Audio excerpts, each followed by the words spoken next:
Я переехал в Индию, но спустя 10 минут я понял, что это самая большая ошибка в моей жизни. Но куда уж деваться. Попробуем уличную еду, покатаемся на поездах, искупаемся в Святой реке и подружимся с обезьянами. Самая основная цель — это выжить 2 недели. В это путешествие я поехал в честь того, что моему каналу исполняется 5 лет. Всем реально огромное спасибо, я люблю вас всех.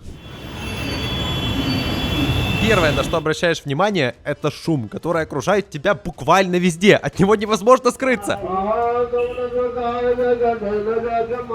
Все кричат, поют, сигналят или просто предлагают тебе такси, потому что ты турист и из тебя можно содрать больше денег. Скучно стало в пробке стоять и поехал по встречкам в лоб другим. Так, переходим дорогу. Сейчас просто оглохну. В общем, как я понял, надо просто вот так вот идти на уверенности и все. Никаких правил движения тут нет. Буквально каждый сам за себя. Но вот на рикше кататься мне очень понравилось. Индийцы их называют тук-туками. Так вот, эти тук-туки ездят по дороге везде. Просто останавливаешь случайную рикшу и дальше начинаешь торговаться с водителем. Потому что если ты белый, то тебе цена гарантирована в 10 раз выше. Тут нужно быть очень осторожным с телефонами, желательно держать его 2 руками, потому что есть опасность, что его выхватят в любую секунду.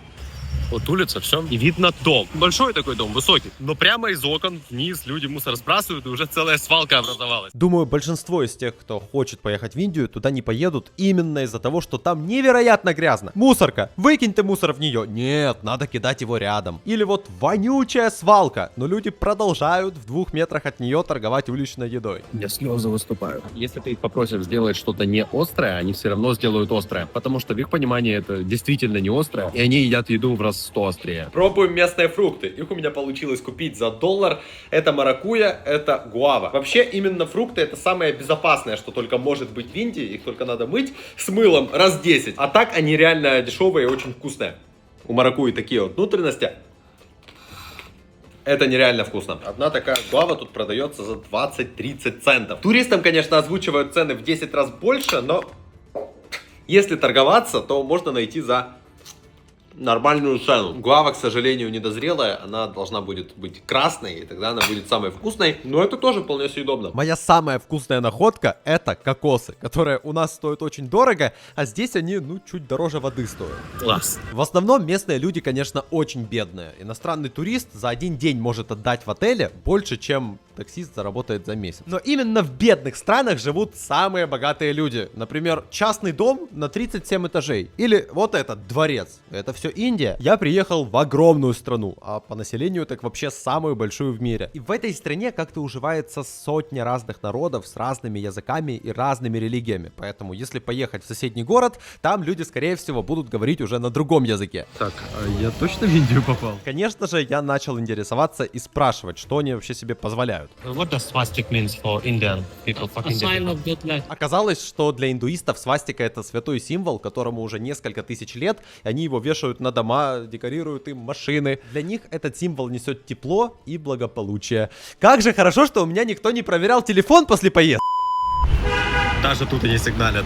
Это Лондон. Я просто попал в Лондон. Как мне объяснили, этот район города Мумбаи строили еще 100 лет назад британцы. Поэтому он такой красивый. Раньше Индия была частью Британии, но благодаря этому бро Индия стала отдельной страной. Тут этого деда очень любят. Его изобразили на всех денежных купюрах, а его день рождения празднуют сразу 9 дней.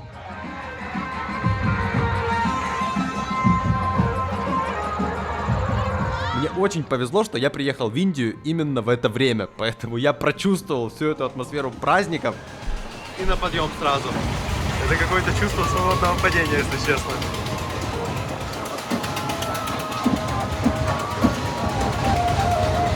Там дождь сильный, но горки продолжают работать. Люди веселятся, все катается. И первый раз меня стошнило не от еды, а от индийского колеса обозрения. Такая поездка, к сожалению, не могла пройти без последствий для здоровья, поэтому в телеграм-канале я рассказал обо всем, что со мной произошло. Теперь самое время похавать и отправляться в следующий город. Это пахнет так, будто ты взял все мамины специи и высыпал их в эту тарелку. А вот хлеб топчик. Чесночно-сырный хлеб реально очень вкусный. Если не травануть, то обязательно 5 звезд поставлю. Я лечу в город, название которого я слышу в первый раз. Подумайте обо всем самом трэшовом, что ты только можешь представить об Индии. Так вот, это есть в Варанаси. Добирался я с помощью авиакомпании Indigo. Если ты вдруг собрался в Индию, то лучше доверься бомжу-алкоголику. Он тебя довезет куда безопаснее и с большим комфортом. Еще раз, Indigo — это мошенники, которых лучше избегать. А на первый взгляд все очень даже и неплохо. Индии очень не повезло с погодой. Например, все лето, 24 часа в сутки, там идет дождь. Просто целые сутки идет дождь. Представь это себе. В Варанаси я должен был быть 2 дня. Летел я туда не летом, в октябре. Но мне не повезло, и я 2 дня сидел дома из-за дождя. Мне пришлось пропустить мой самолет и полететь на 2 дня позже. Зато за эти 2 дня отеля я обновился Arist Shop. Это ролик без рекламы, но кому интересно донатить в FK Mobile по лучшей цене, читать отзывы, получать подарки за каждую покупку, welcome. Такое только в Индии увидишь. Вот такие вот леса из бамбука они решили сделать. Ну и вид из окна, конечно. Вроде отель.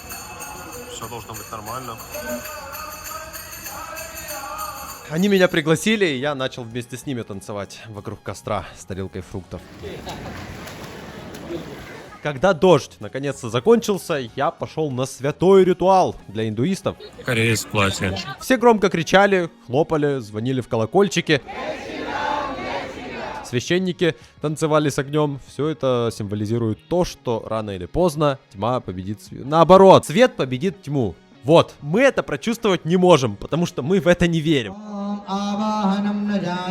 Но что можно прочувствовать, это гуляния, которые идут по городу буквально до ночи. Но я пошел спать, потому что мне нужно было вставать в 4 утра. Посмотрим, чем индусы кормят. Раз, два. А вот хлеб у них реально лучший. Я без шуток в своем районе нашел уже индийский ресторан, в который я буду приходить и заказывать себе лепешку с сыром и чесноком. Это просто идеально. Вот ты тоже попробуй. Лепешка с сыром и чесноком. Чё же мне спится, а? 5 утра. Чем не спится? Так рано я проснулся для того, чтобы поплавать по святой реке Ганг. Я, конечно, буду плавать на лодке, но индийцы реально плавают нормально им. Говорят, что если в этой реке искупаться, то можно излечиться от всех болезней. Но я сомневаюсь. Проблема в том, что главная мечта любого индуса — это после смерти быть сожженным и вот так вот с кувшином в эту реку. Я лично видел этот ритуал, причем после этого они в этом всем купались и очень радовались. Но давайте посмотрим на город, который выглядит очень красиво. Конечно же, если твои окна выходят на реку, то твой дом стоит в 5 раз дороже. На берегу Ганга тестируем индийский чай. Горячий, наверное. Я такой в детстве делал, когда в чашку 3 ложечки сахара насыпал. Если это молоком разбавить, получится индийский чай. Это вкусно, но такой концентрированный молочный чай. Стоп, это чай случайно не на святой воде делается? Узнаю в течение дня.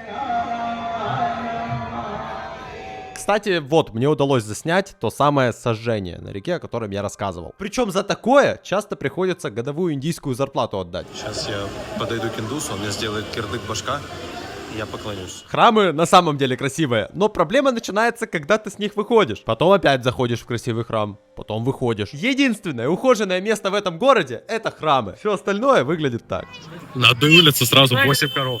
Это не какие-то вымыслы про Индию. Тут коровы реально везде. Конечно, для большинства индусов это святые животные, но не для всех. Например, мусульмане их едят. Если вдруг тебе когда-то зачем-то захочется поехать в Индию, то этот город посещать обязательно. В Варанаси можно прям прочувствовать Индию такой, какая она есть. Дальше у меня в планах посмотреть на Тадж-Махал. Это главная достопримечательность Индии. Очень красивый, огромный просто дворец. Поеду я, конечно же, на поезде. A few moments later. Только что при покупке билетов меня чуть не развели. Прямо возле кассы подходит сотрудник в официальной форме, такой одетый, с бейджиками всеми. А тут же билеты нельзя покупать, тут только для местных. Нужно пройти в официальный тикет-офис, и именно они тебе билет продадут. Захожу в этот тикет-офис в следующем здании, а там цены на билеты в 5 раз больше. Как только я понял, что это скам, я, конечно, уже ушел оттуда и купил билет в официальной кассе. Я купил билет в эконом. Интересно, это место на крыше или где? Атмосферка уже такая, что мне нравится. Буквально среди всего вокзала я тут только один белый.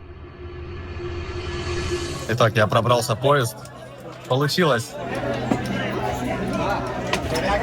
Я не вижу смысла ехать в Индию для того, чтобы ее не прочувствовать. Пить воду и купаться в Святой реке я бы точно не стал, но прокатиться на индийском поезде обязательно нужно. Рядом со мной сидел пацан лет 20, с которым мы потом весьма неплохо разобщались. Он сказал, что нам сегодня очень повезло, потому что поезд не переполненный и нам даже есть где сидеть. Потом они у проводника купили какую-то еду и начали ее хавать. Честно, она была настолько острая, что мне глаза выедала даже на расстоянии. А теперь перед тобой еще одна местная традиция. Поезд стоит на станции столько, что можно 10 раз успеть выйти, всеми зайти. Но они чуть ли не дерутся друг с другом, чтобы выйти первыми. Зачем? Подожди секунду и выйдешь. Свободные места есть, но все сидят на полу. Слишком много негатива. Макаки! Ты посмотри, какие милые макаки в дикой природе. Они просто ходят по городу, лазят по деревьям, воруют у туристов телефоны, не без этого. Но они так сильно настроение поднимают. Такие классные макаки. А потом еще и смотришь на Тадж-Махал, который очень красивый. И понимаешь, что ради этого и стоило ехать в Индию. Индия бывает и такой. Очень чистая, туристическая и довольно ухоженная.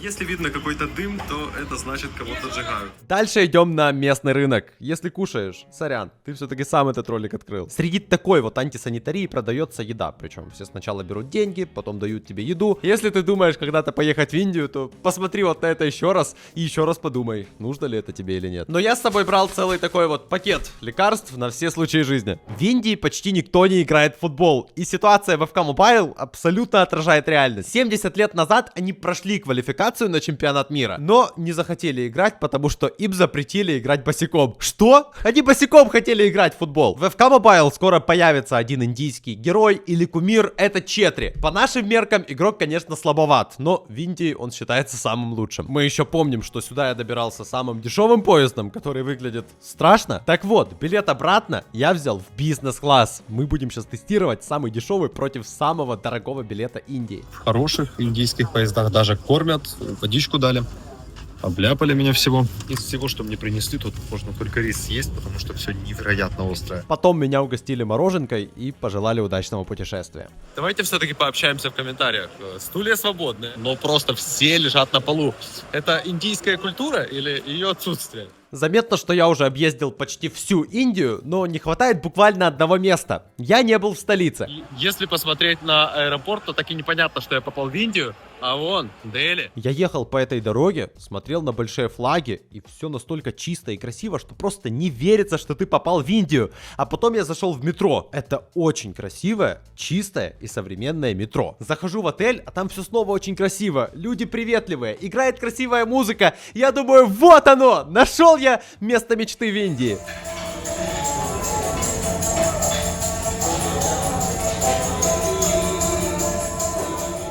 Может, меня индийским чаем напоили, или я бузины объелся. Но утром этот город выглядит совсем по-другому. Честно, Дели вообще не заслуживает внимания. Это, как по мне, самый неинтересный город Индии. Внешне абсолютно непримечательное место, да и находиться здесь, если честно, очень некомфортно. Вот же меня фоткает. Каждые несколько секунд кто-то подбегает и пытается втюкать какую-то услугу.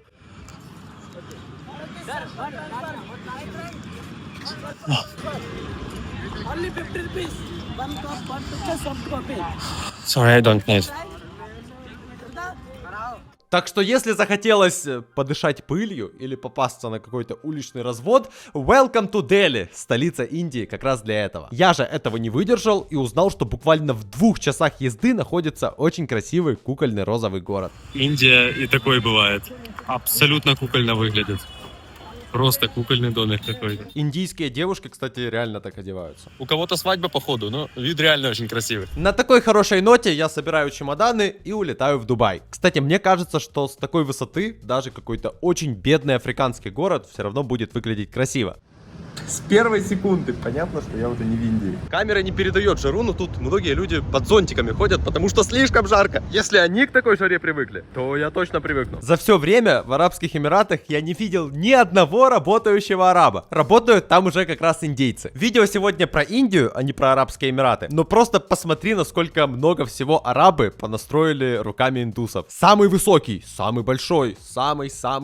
Все должно быть только самое большое в мире. The next station is Burj Khalifa, Dubai Mall. Самое высокое здание в мире, конечно же, тоже находится сейчас в Дубае. Она очень большая. Реально очень большая. Что-то в этой культуре есть, если честно. Интересно, если так потереть, то вылезет Аладдин? Раньше я думал, что Дубай это невероятно дорого. Там, конечно, не дешево, но дешевле, чем в той же Европе. Выберите пол туристический. Перед тем, как я полетел домой, я решил зайти в мечеть, в которой потерял микрофон. Забрали микрофон. Вот, отдал его и забыл потом забрать. У нас с тобой был шанс 50% родиться в Индии, так что мы с тобой выиграли в лотерею.